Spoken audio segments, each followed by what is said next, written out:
제주도 남부에 가보면은 지금쯤 활짝 피어 있는 꽃나무가 있는데 그 나무의 이름이 우묵사스레피나무입니다. 사진을 보시면은 우묵사스레피나무가 어떤 나무인지 그 열매 부분, 꽃 부분을 우리가 볼 수가 있습니다. 이 나무는 열매가 꼭 찌똥같이 그렇게 생겼다 해서 섬찌똥나무 이렇게 부르기도 하는 겁니다. 근데 이 나무는 11월이 되면 꽃이 핍니다. 그리고 한겨울 내 꽃을 피우고 있습니다. 근데 꽃을 피우면 꽃 안에는 암술수술이 있죠. 이 사진에 보면 암술수술이 나오는데 꽃이 만개해 있는 상태에서 이 암술수술이 들어있는 것이 굉장히 참 아주 아름답고 상당히 신비하게 느껴져 옵니다.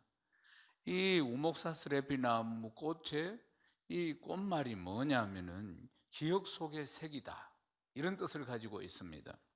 그러니까 꽃 안에, 피어 있는 꽃 안에 이렇게 암술수술이 들어있는 것이 마치 기억 속에 담겨져 있는 것처럼 느껴진다는 것이에요.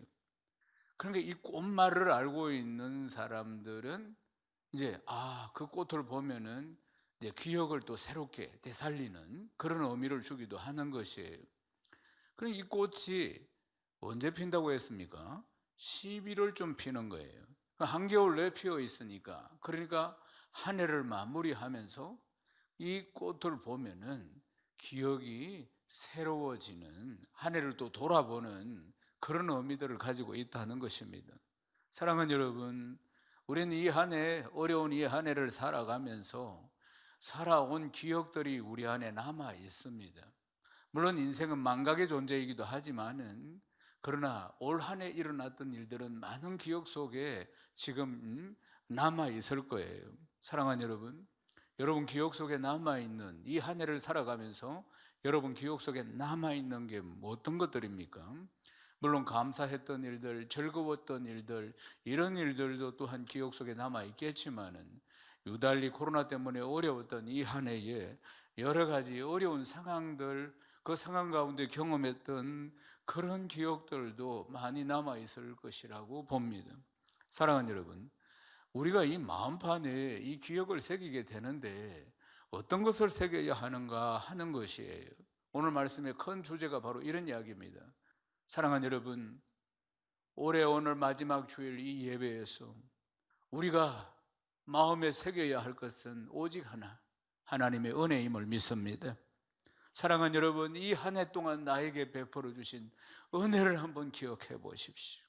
나를 지키시고 이런 상황 가운데서도 인도하여 주시고 평안케 하시고 어떤 어려움들도 이겨나갈 수 있도록 힘주신 것, 그 은혜를 우리 마음판에 새겨야 한다는 것입니다.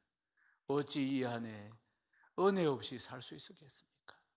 은혜가 아니면 살 수가 없었던 거 아니겠습니까? 사랑하는 여러분, 은혜로 살아온 한 해입니다. 유달리 은혜로 살아온 이 한 해 아니겠습니까? 우리의 호흡마저도 다 주의 것입니다. 주신 은혜로 평안을 누리게 된 거 아니겠습니까? 주신 은혜로 우리가 기쁨을 누리게 된 것입니다. 사랑하는 여러분, 설령 평안과 설령 기쁨이 올해 그다지 없었다 할지라도, 한란과 시련의 시간들을 보내었다 할지라도 견딜 수 있도록 만들어 주시고 올해의 끝자락까지 올 수 있도록 우리를 붙드신 것이 바로 하나님의 은혜임을 믿습니다. 오직 예수, 오직 예수뿐이라고 우리가 이 찬양처럼 고백할 수 있는 것입니다. 사랑하는 여러분, 송구영신 예배가 엊그제 같았는데 오늘 마지막 주일 예배를 드리게 됩니다. 우리에게 주신 이 은혜를 다시 한번 마음판에 새기고 오늘 주시는 이 말씀을 통해서 더욱 더 큰 은혜가 임하기를 주님의 이름으로 축원합니다. 사랑하는 여러분, 오늘 우리가 읽은 말씀은 사도 바울의 고백입니다. 사도 바울이 고린도전서를 기록할 때가, 그때가 언제냐면은 AD 한 성경학자들이 추측하기를 한 55년쯤 되었다, 이렇게 추측을 합니다. 그리고 어디에서 기록을 했느냐면은 사도 바울은 크게 세 차례에 걸쳐서 전도 여행, 선교 여행을 했는데, 그래서 구라파에 교회를 세웠는데 1차, 2차, 그리고 3차, 3차 선교 여행, 그러니까 3차 전도 여행을 마칠 즈음 에베소에서 이 편지를 쓰게 된 것입니다. 그러니까 고린도 교회는, 초대교회에 세운 이 고린도 교회는 어린 교회였기 때문에 영적으로도 또 여러 가지 도덕적으로도 무질서한 일들이 교회 안에 많이 일어났던 것입니다. 그래서 사도 바울은 고린도에 보내는 이 편지를 통해서 그들을 또 책망하기도 하고 권면하기도 하고 그들이 가지고 있는 신앙생활에 대한 의문에 대한 해답을 주면서 이 편지를 쓴 것입니다. 총 16장으로 이렇게 이루어져 있는데 15장이니까 후반부, 결론부에 이르는 내용들입니다. 오늘 우리가 읽었던 15장 10절 말씀 우리 한 번 더 읽어보겠습니다. 그러나 내가 나된 것은 하나님의 은혜로 된 것이니 내게 주신 그 은혜가 헛되지 아니하여 내가 모든 사도보다 더 많이 수고하였으나 내가 한 것이 아니오 오직 나와 함께 하신 하나님의 은혜로다. 하나님의 은혜로다. 사랑하는 여러분, 사역을 마무리하면서 사역의 후반부 결론 부분에 가서 지금 15장을 기록하고 있는 사도 바울은 나의 나된 것은 하나님의 은혜라고 이렇게 고백하고 있는 것입니다. 사랑하는 여러분, 그렇습니다. 사도 바울은 이전에 바울이 되기 전에 사울 시절에 그가 얼마나 기독교를 핍박했는지 우린 잘 알고 있습니다. 스데반 집사님 순교할 때 그때도 진두지휘한 사람이 바로 이 사람입니다. 유대교에 사로잡혀서 얼마나 기독교를 핍박했는지 모릅니다. 그런데 다메섹에서 빛으로 임하신 우리 주님을 만나고 나서 완전히 180도로 변화된 사람이 되고, 그리고 복음을 전하는, 이방인에게 복음을 전하는 사도가 되고, 그리고 복음 전도자로서 평생을 살았던 거 아니겠습니까? 그래서 사도 바울은 핍박자에서 사도로, 핍박자에서 전도자로 이 변화된 자기의 삶이 나의 나된 것은 하나님의 은혜라고 이렇게 고백하고 있는 것입니다. 사랑하는 여러분, 우리도 그렇지 않습니까? 나의 나된 것은 누구의 은혜입니까? 전적으로 하나님의 은혜입니다. 우리가 죄짓고 세상과 짝에서 사주팔자 운명에 매여서 공중권세 잡은 자에게 사로잡혀서 저 세상 향해서, 저 지옥 향해서 달려가고 있는 우리를 하나님이 지명하여 부르시고 선택하여서 하나님의 자녀로 삼아주신 거 아니겠습니까? 사랑하는 여러분, 그 뒤로 지금까지 우리가 변화된 삶을 향해서 달려가고 있는 것입니다. 나의 나된 것은 하나님의 은혜임을 고백합니다. 아멘이십니까? 다메섹에서 우리 주님 만나고 나서 사도 바울은 뒤도 돌아보지 않고 부름의 상을 향해서 달려온 것입니다. 한 번도 뒤돌아보지 않았습니다. 사랑하는 여러분, 얼마나 충성되이 달려왔는지 모릅니다. 그런 나의 나된 것은, 사도 바울의 표현을 보십시오. 나의 나된 것이 바로 박해자에서 예수 그리스도의 제자가 된 것은, 박해자에서 예수 그리스도의 충성된 일꾼이 된 것은 전적인 내가 잘내서 그런 것이 아니라 하나님의 은혜라고 고백하고 있는 것입니다. 사랑하는 여러분, 우리도 이 마음판에 새겨야 할 것은, 나의 나된 것은 전적인 하나님의 은혜임을 마음판에 정을 쪼아서 새겨야 할 줄로 믿습니다. 사랑하는 여러분, 우리의 기억 속에 남아있어야 할 게 뭡니까? 영원히 남아있어야 할 게 무엇이겠습니까? 하나님께서 나에게 베풀어 주신 은혜, 이 은혜를 마음판에 새기고 영원히 기억해야 할 줄로 믿습니다. 사랑하는 여러분, 한 해를 마무리하는 시점입니다. 우리 마음에 이 하나님의 은혜를 새겨야 할지언데, 그러나 한편으로는 한 해 동안 어려운 시간들을 보낸 지체들도 더러 많이 있을 것입니다. 그러나 그 안에서도 은혜를 발견해야 하는 것입니다. 그 안에서도 베풀어 주신 하나님의 은혜를 기억해야 하는 것입니다. 그래야만이 하나님께서 기뻐하시는 사람으로서 살아갈 수가 있는 것입니다. 사랑하는 여러분, 하나님의 은혜를, 이 받은 은혜를 우리가 마음판에 새기면, 그렇게 마음판에 새겨져 있는 사람은 어떤 특징이 있느냐 하면 늘 한결같이 달려가는 사람입니다. 사랑하는 여러분, 여러 가지 역경과 고난이 우리 인생에 찾아온다 할지라도 언제나 한결같이 은혜를 마음판에 새기고 있는 사람은 변질되지 않고 한결같이 그렇게 달려갈 수 있다는 것입니다.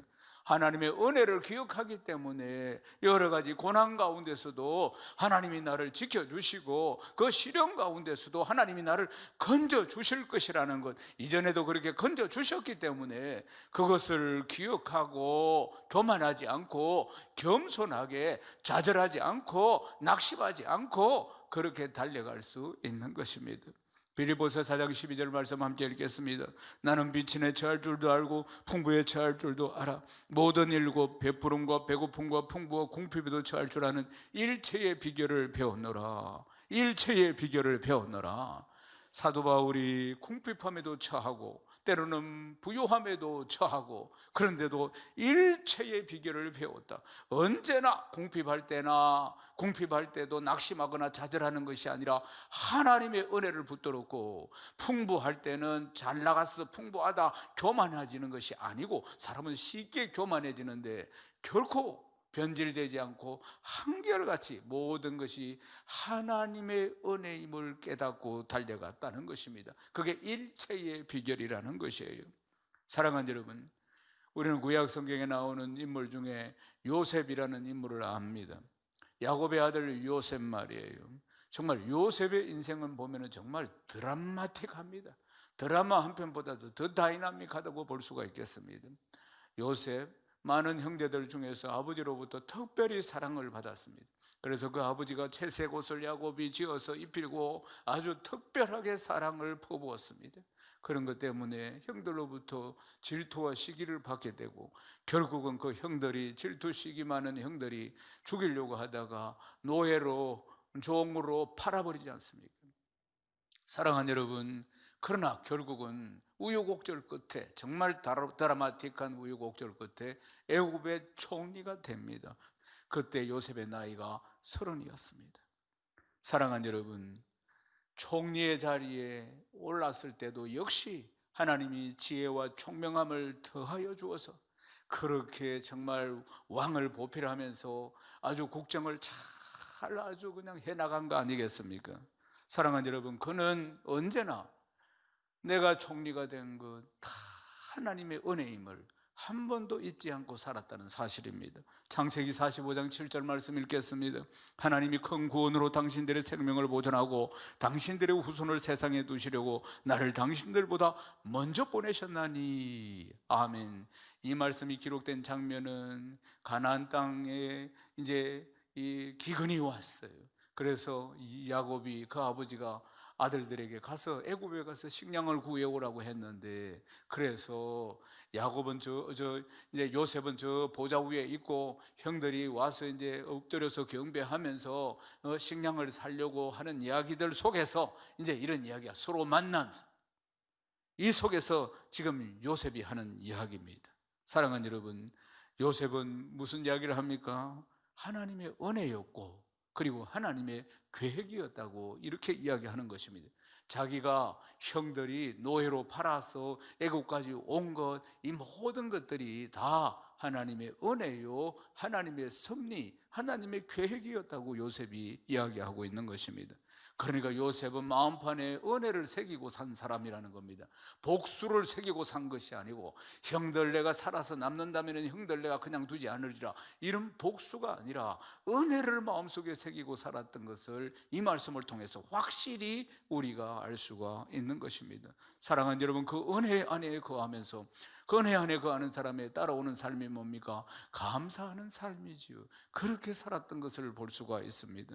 사랑하는 여러분, 또한 은혜를 마음에 새기고 살아가는 사람은 원망하지 않습니다.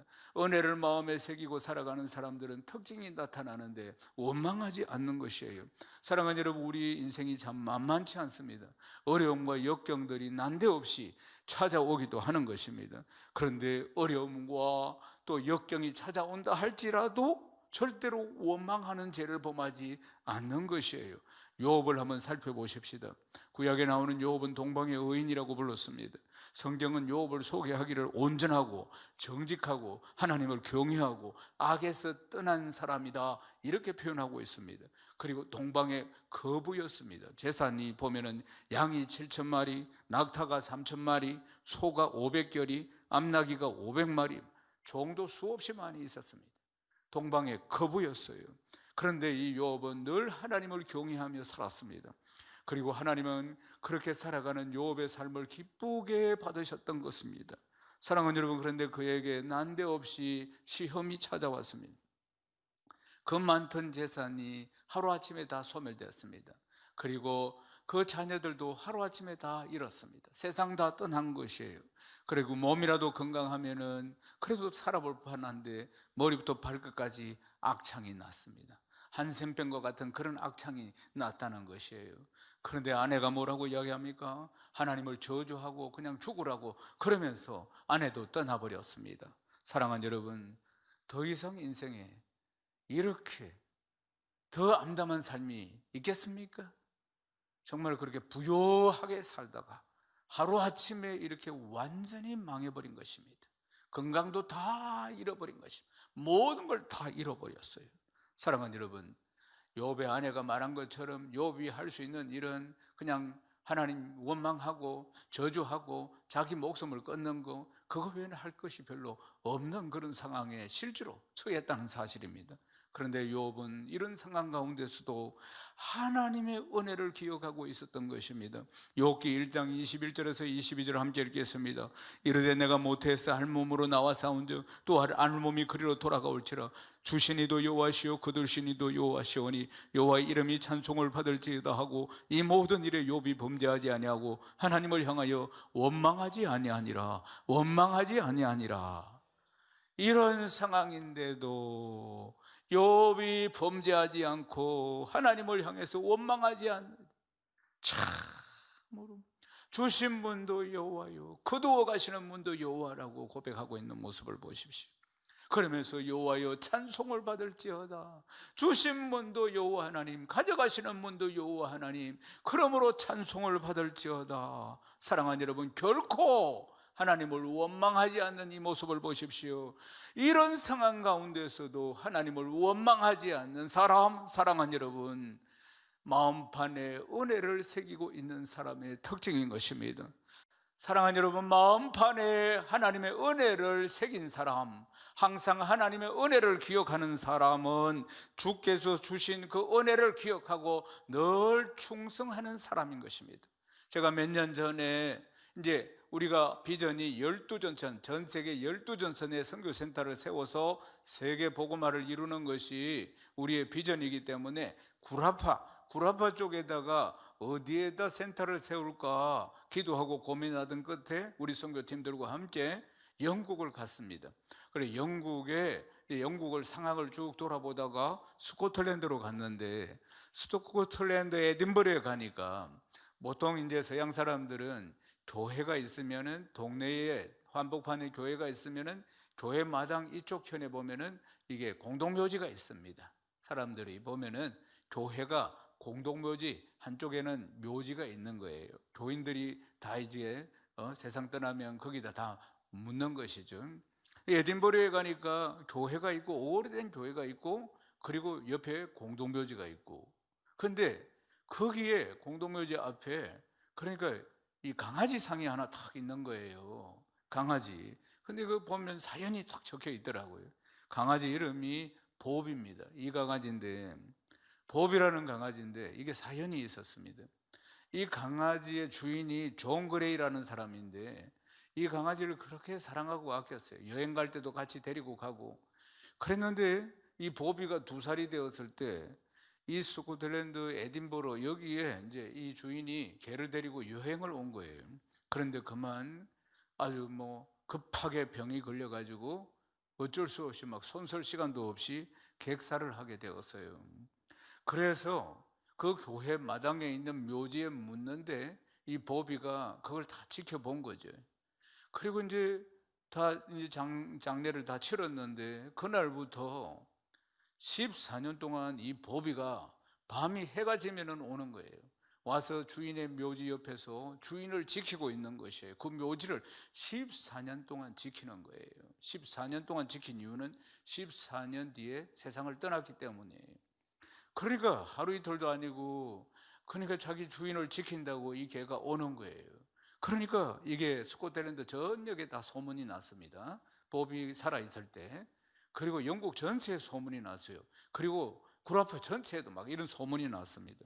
그래 에딘버러 아이들은 용돈을 모아가지고 이 보비의 목걸이, 개목걸이를 해줬어요. 왜냐하면은 혹시 집이 없는 방황하는 괴, 떠돌이 개로 이제 오해를 받으면 사살되기도 하기 때문에 그런 것이에요. 그러니까 보비의 이 충성스러운, 자기 주인에 대한 충성스러운 마음들이 사람들에게 참 감동을 많이 준 것입니다. 그래서 에딘버러 사람들이 이 보비에게 명예시민권도 줬습니다.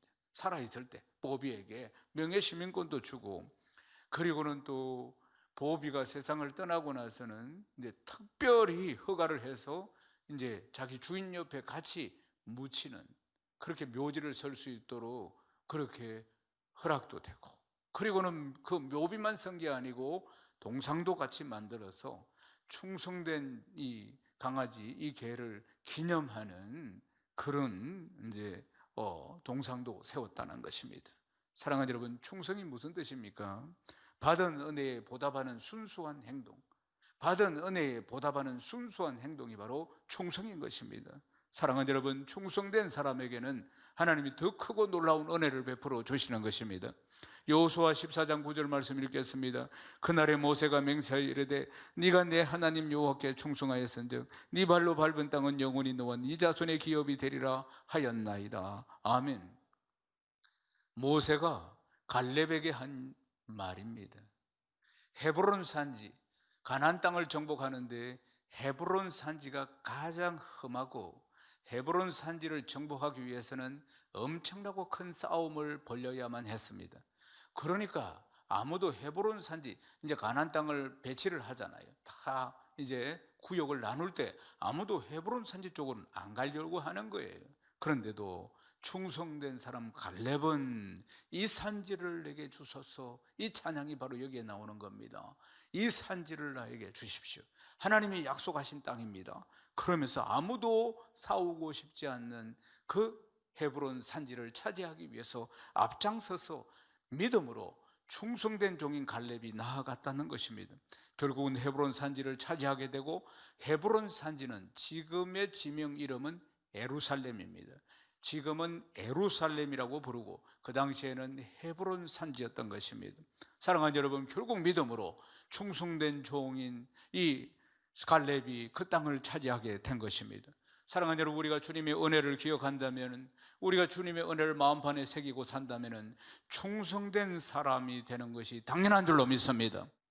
우리가 예수를 믿어서 받은 은혜들이 참으로 많이 있습니다. 만약에 그 중에서 경제적인 유익들, 이 세상을 살아가는 것들에 대한 유익들만 생각한다면 그것은 참으로 값싼 은혜인 것입니다. 왜요? 그런 것은 다 사라져 버릴 것들이기 때문에 그렇습니다. 그 은혜는 최고의 은혜가 아닌 것입니다. 사랑하는 여러분, 그러나 그 반대로 우리가 예수를 따름으로 나를 따르라고 말씀하셨는데, 예수를 믿음으로 주님의 제자의 삶을 살아감으로 찾아오는 환난, 시련, 그리고 인내, 연단, 이러한 소망을 우리가 이루어가는 삶을 살아간다면 참으로 이 삶이 바로 주님이 기뻐하시는 은혜자의 삶이 되는 것이고, 은혜자의 삶이 바로 예배가 되는 것입니다. 사랑하는 여러분, 이제 말씀을 마무리하겠습니다. 한 해의 마지막 주일입니다.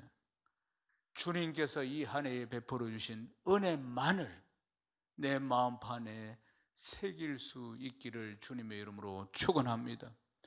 그리고 나에게 주신 모든 것이 다 하나님의 은혜임을 인정하고 겸손히 주님 앞에 서야 한다는 것입니다. 사랑하는 여러분, 어렵고 힘든 시간들도 있었지만 그러나 하나님의 은혜를 기억해야 하는 것입니다. 하나님의 은혜를 기억하고 하나님을 은혜를 붙들어야지 다시 회복시켜 주시는 그 은혜를 받을 수 있고 누릴 수 있다는 것입니다. 사랑하는 여러분, 그 은혜 위에도 충성을 더해야 하는 것입니다. 나의 나된 것을 언제나 기억해야 합니다. 복음 전하는 삶을 살았던 이 사도 바울 보십시오. 우리도 나를 따라오너라 말씀하시고, 그리고 우리에게 복음을 전할 수 있는 귀한 특권을 우리에게 주신 것 아니겠습니까? 사랑하는 여러분, 주님이 우리에게 주신 최고의 은혜는 구원입니다. 구원의 선물, 이것이 최고의 은혜임을 늘 우리 마음판에 새겨야 할 줄로 믿습니다. 하나님의 은혜가 언제나 우리와 함께 하십니다. 오늘 이 마지막 주일도 함께 하시고 내일도 그 하나님의 은혜가 우리와 함께 하신다는 사실 아니겠습니까? 내년 한 해도 우리의 마음에 새길 많은 은혜들을 누리는 한 해 되시기를 주님의 이름으로 축원합니다.